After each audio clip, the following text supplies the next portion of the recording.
Hello, this is Ophelia. Guys, we made it. Week 8. Week 8, last class of this session, which I really enjoy this class. I feel that I learn more about myself than what I learned about thinking about seeing clients, which I haven't seen in that aspects. So moving forward, I'm going to answer the questions for the discussion for week number 8. What have you learned about professional boundaries while working with clients around sexual topics? Unfortunately, as I mentioned, I haven't had the opportunity to work with clients who have problems with their sexuality or have any sexual disorders. However, I did learn a lot from professional boundaries.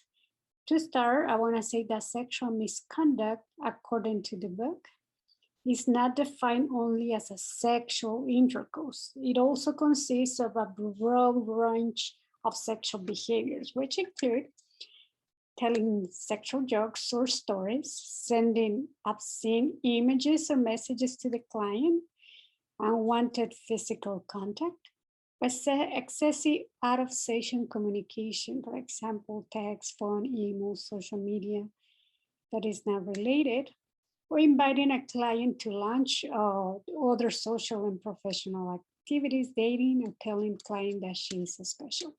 Those are some of the characteristics that we can say that it is sexual misconduct. So in order for us to stay within our professional boundaries, I feel that it is important for us to know these aspects. So our ability to set and maintain appropriate boundaries depends a lot and extends to our own ability of being aware of our own needs and vulnerabilities. Mental health professionals must consider the human tendency to rationalize inappropriate behavior that serves personal interest rather than serve the client's welfare. So as the book is telling us in chapter 24, that we need to be aware of our inner messages or our inner red flags, so signals, so we're able to kind of signal progressive boundaries crossing.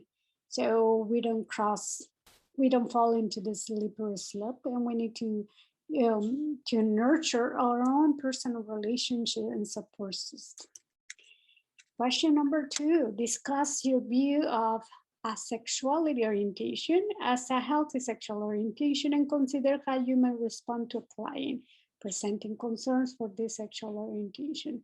I definitely feel that, we talk about a big array of sexual disorders. And I even think about asexuality not being sexual disorder, as I shared during the class, me falling into this category. First of all, I don't think I would treat the client based on a diagnosis. I would rather see client more from a holistic standpoint of view and try to identify what are those areas, what are those factors that contributed to the client's sexual preferences, and go from there. So I consider I might respond to clients presenting concern for sexual orientation, as I stated, as I just stated. I think I'll be more concerned on trying to identify what is the story of the client, what is the story, and what is the story of the problem, and then move from problem thinking to solution thinking. How will you respond when a client's behavior is outside of such guidelines? Good question. I feel that I will probably stop the client at the moment and let him know about what are the professional guidelines and ethics that I must follow. So the first thing is somehow, do the verbal communication, let him know, him or her at the moment, and talk about the procedure. What would be the procedure if the person continue with that behavior? And moving forward, I will talk to my supervisor to get some advice. Otherwise, the client could also be referred out to somebody else. Like the idea is not to continue with the make sure that the client doesn't cross those boundaries. What points made you consider ending your professional relationship with such client? As I stated, so that would be first, depending on what aspects we're talking. And let's say that the client have a XYZ diagnosis, and I don't feel competent. I will probably refer out the client or ask for my supervisor's advice and guidance.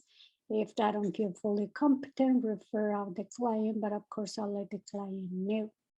However, if there is some concerns in regards to client's behavior, such as maybe the client telling jokes about sex, and maybe sharing obscene images, so trying to be more like physical contact, definitely I will consider to the client to terminate the client therapist relationship. However, I believe there is like a procedure to follow.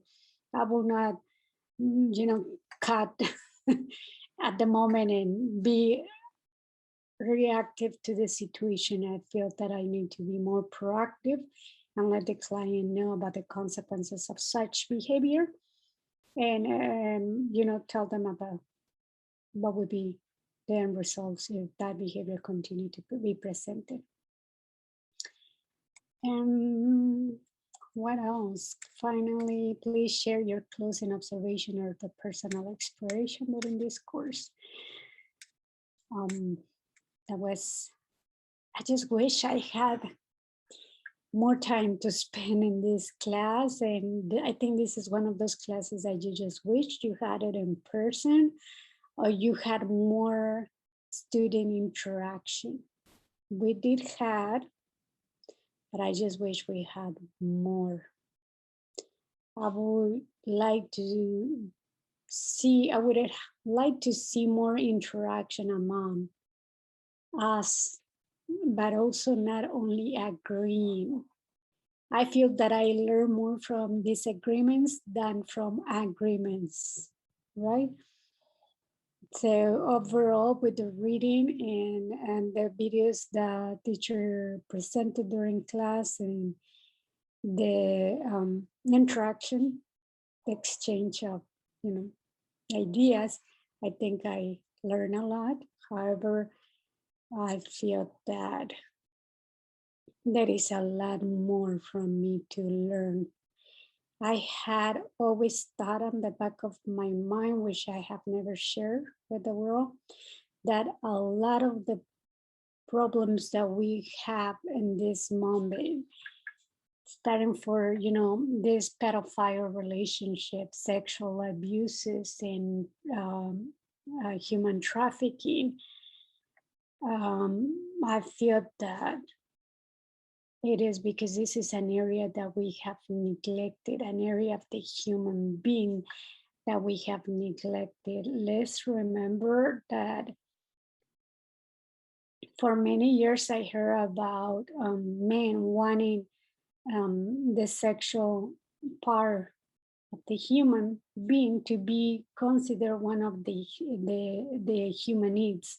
So it was not only the breathing, the eating, the drinking, all these needs, but they wanted also the sexual need to be part of it.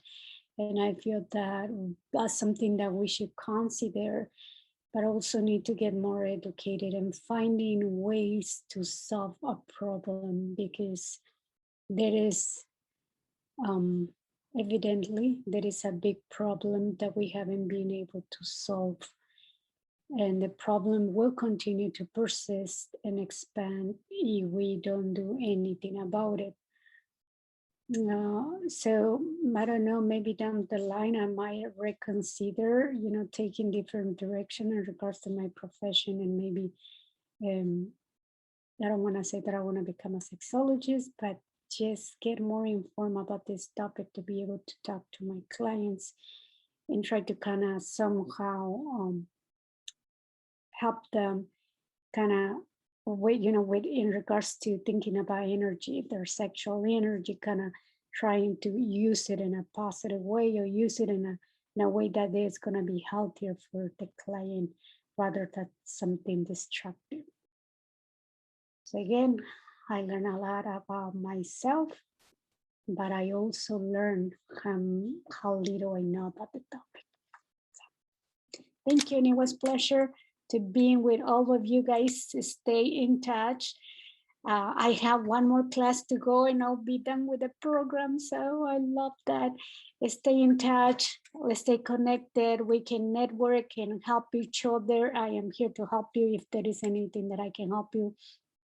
And you can look for me for Ofelia Madrigal and LinkedIn, and let's continue to stay connected and network. Bye, guys.